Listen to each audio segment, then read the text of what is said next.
Hello, my name is Professor Nada Sanders. I am an internationally recognized expert in forecasting and global supply chain management. I also hold the title of Distinguished Professor at the DeMoore McKim School of Business at Northeastern University. Now, I'm here with my colleague, John Wood, an attorney from NYU Law, with a background in philosophy, who advises corporate clients and intellectual property owners in the areas of ethics, sustainability, and risk management. Now, together, John and I are co-authors of the book, The Humachine, Humankind, Machines, and the Future of Enterprise. John, tell us a little bit about the title. The Humachine is an emerging form of corporation that combines the better qualities of humankind, like creativity, compassion, intuition, and judgment, with the better qualities of machines, like scalability, speed, artificial intelligence, and big data processing capabilities. It harnesses the strengths of humankind and the strengths of machines while leaving behind the vices of both. I look at this from the perspective of a corporate attorney, which is how do we leverage the advantages of artificial intelligence while managing the risks posed thereby. Both private sector and government officials need to get really smart about a lot of AI risks, and I'm not seeing enough practical guidance for business leaders about how to approach AI, despite its popularity on shareholder calls.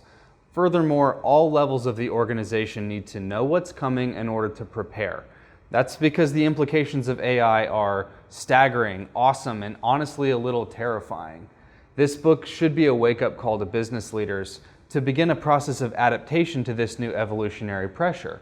AI is like a change in the competitive environment that will determine which business models succeed and which will fail. And it's happening as we sit here. It's not something that's 20 years off. It's happening now. From the perspective of a business professor, I can see that the trends in technology are already impacting the next generation of new hires.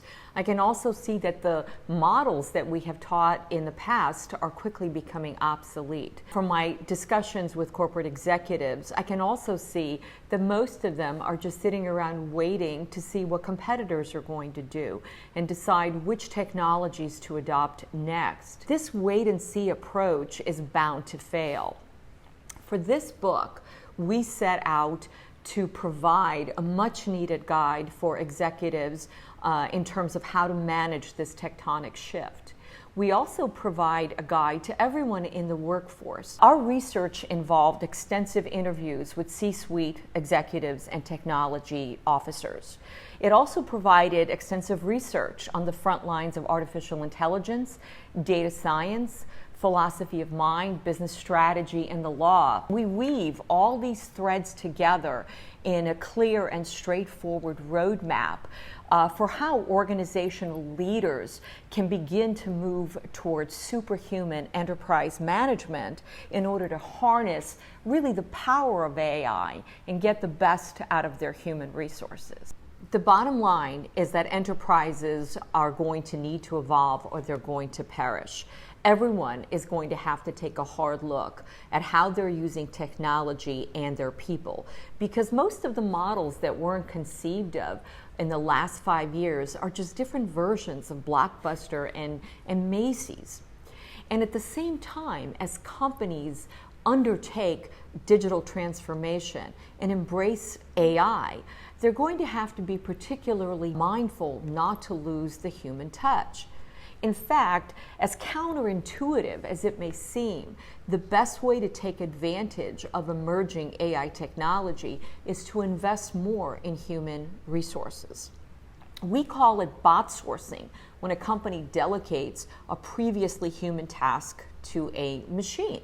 But there are some domains of human activity that simply should not be bot sourced because machines are incompetent in those areas, and we predict they will remain incompetent for the long haul. And that's because of Moravec's paradox, which holds that where humans are naturally gifted, machines struggle, and vice versa.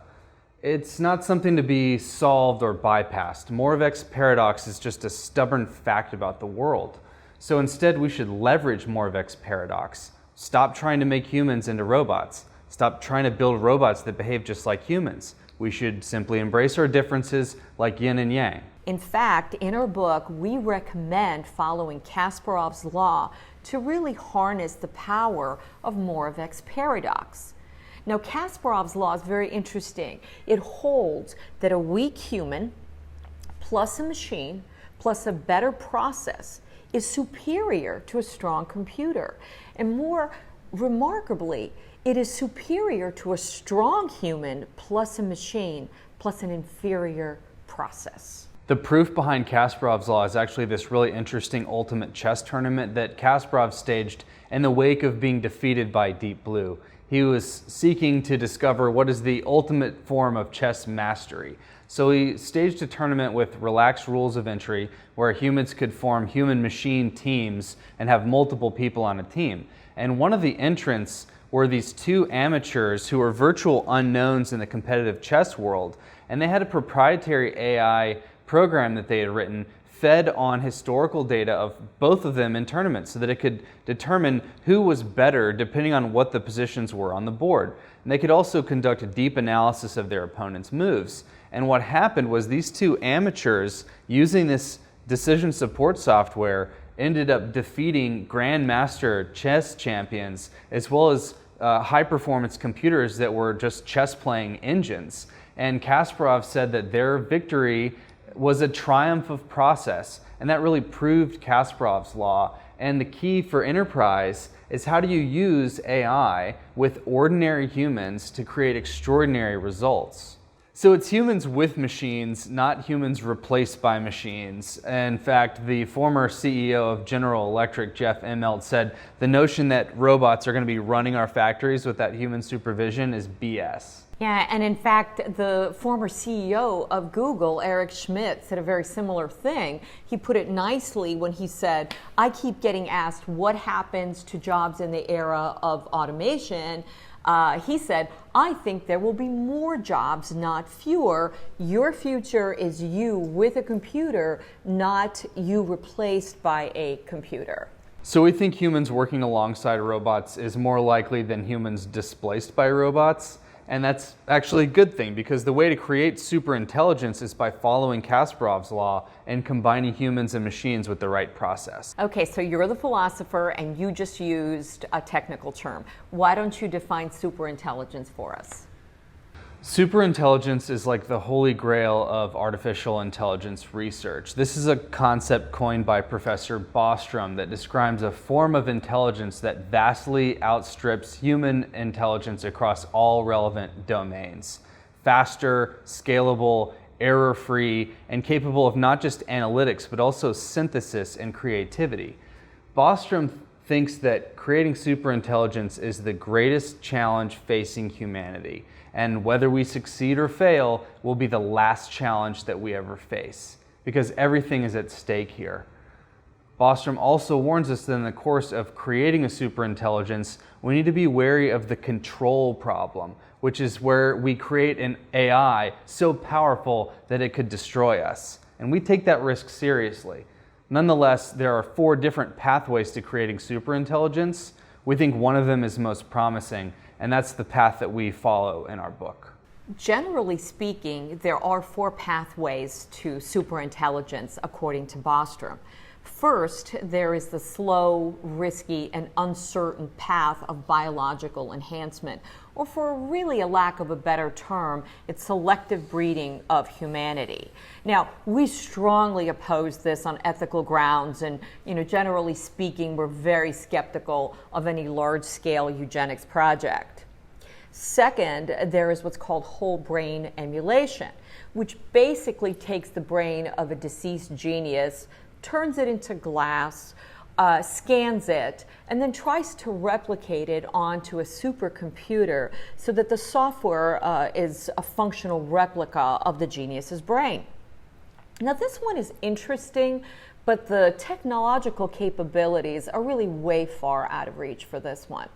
Third, there's Neuralase, and it's installing a computer chip inside the human brain. And even if it works, it's not a scalable solution for enterprise, so it really doesn't help business leaders. Now, last but not least, the final pathway to superintelligence is collective intelligence, or what we call in our book organizational network superintelligence.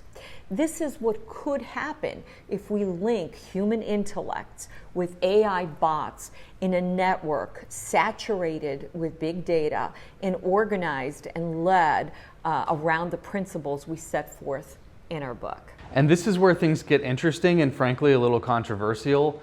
Within philosophical communities, the notion of collective intentionality is hotly debated, but we find the idea overwhelmingly plausible that an enterprise could actually have a mind of its own that's not simply reducible to any individual minds or machines within the enterprise. So when we say that Microsoft invented an operating system, we mean that literally, not just as a figure of speech. A Humachine is what will be having the big ideas in the future. Our big ideas as a species will come from these Humachines.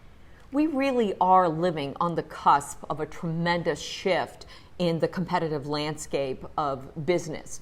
We're going to see amazing applications of AI in our lifetime, especially if the paths set forth in the book are adopted and followed by a critical mass of business leaders. It is appropriate to think about artificial intelligence in terms of evolution and natural selection. That's because AI is an evolutionary pressure within the competitive environment. We think that companies will succeed only if they do away and mutate from the rigid, hierarchical, profit-seeking monsters they are today into flat and fluid, porous, human-centric, purpose-driven amoebas that can actually meet the challenges of the future with superintelligence. There are a few companies that are exhibiting traits of the Humachine, like Google and Hire. But they're the exceptions and not the rule. We still have a long way to go. And in the meantime, business schools, universities, companies are going to need to invest a lot in their human resources, in the reskilling and upskilling. We need to change the educational paradigms and change how we use technology.